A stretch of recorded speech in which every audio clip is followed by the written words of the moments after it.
বিসমিল্লাহির রহমানির রহিম। বাংলাদেশ জাতীয়তাবাদী দল বিএনপি ৯ নং ওয়ার্ড থানাগড় কর্তৃক আয়োজিত আজকের নির্বাচনী উঠান বৈঠকের সম্মানিত সভাপতি উপস্থিত আছেন সাউলা ইউনিয়ন বিএনপির সংগ্রামী সাংগঠনিক সম্পাদক জননেতা জনাব মোহাম্মদ মাহমুদুল হাসান মামুন ভাই,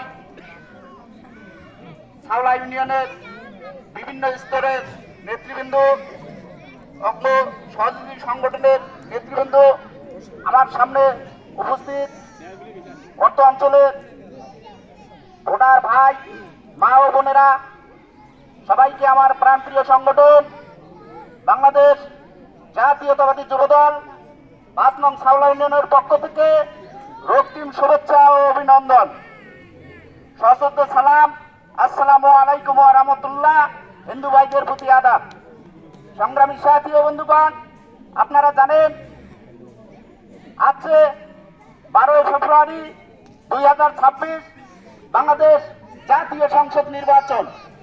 উক্ত নির্বাচনে রংপুর ৪ পীরগাছা কাউনিয়া আসনে ধানের শীষের মনোনীত প্রার্থী মরহুম রহিমউদ্দিন ভরসা চাচার সুযোগ্য উত্তরসূরি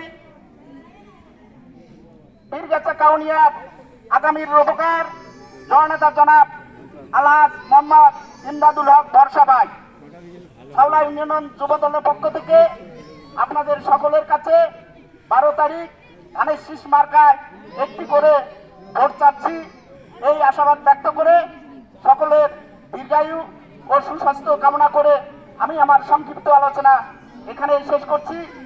শহীদ জিয়া অমর হোক, আপসীর নেত্রী দেশনেত্রী মরহুমা খালেদা জিয়া অমর হোক, আগামী দিনের ধারক বাহক, আগামীর রাষ্ট্রনায়ক তারেক রহমান জিন্দাবাদ। সকলকে ধন্যবাদ। আসসালামু আলাইকুম।